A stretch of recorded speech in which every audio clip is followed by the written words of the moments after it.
Plazhi i Zvërnecit, i preferuar për pushuesit vendas apo të huaj dhe kryesisht për pushuesit familjar. Për këtë sezon, ndryshimi mbetet që në këtë hapësirë mes plazheve private do të funksionojnë edhe plazhet publike. Një mundësi kjo për të zgjedhur nga pushuesit se ku do të duan të pushojnë. Vetë pushuesit e vlerësojnë plazhin e Zvërnecit për atë se çfarë ofron, qetësinë, por edhe çmimet. Vetë pushuesit pranojnë se edhe vendet ku ka hapësira publike ka vetëm çadra, ndërsa sipas tyre është një mundësi, por natyrisht më shumë vëmendje duhet. Ne vim nga Elbasani dhe lidhem me këmbë grenjate, dem baba dem, kështu që Zvërneci na pëlqen se është i pastër, i qetë, mosha jonë e suportante.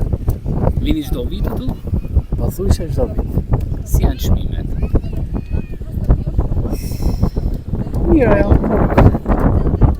Varet nga fuqia. Ne pak a shumë e përballojmë. Ka plazhe publike? Aktualisht ke plazhe publike në Shëndeja. Po shpare. Ju zini privatin. Po, dhe çmimi këtu s'është i keq, 5.000 lekë. Po çmimi me ushqimin si e keni parë të vit? Keni konsumuar jashtë apo? Jo, kemi konsumuar dhe në restorante këtu. Dhe mirë, çmimet. Zini plazhin e Zvërnecit? Po. Keni zgjedhur plazh publik, privat? Plazhin publik. Pse pikërisht plazhin publik?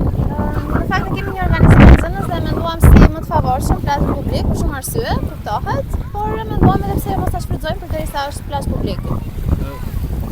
Shumë arsye çfarë? Është pagesat, është më komode për... Është pak më komod, duke qenë se edhe fëmijët duket se duan atë rehatin e restoranteve apo të çadrave, thjesht duan të shijojnë natyrën dhe të ngrërën, kështu që menduam më të favorshëm. Si është pastërtia në Zvërnec? Deri tani ka qenë okay, ka qenë mirë.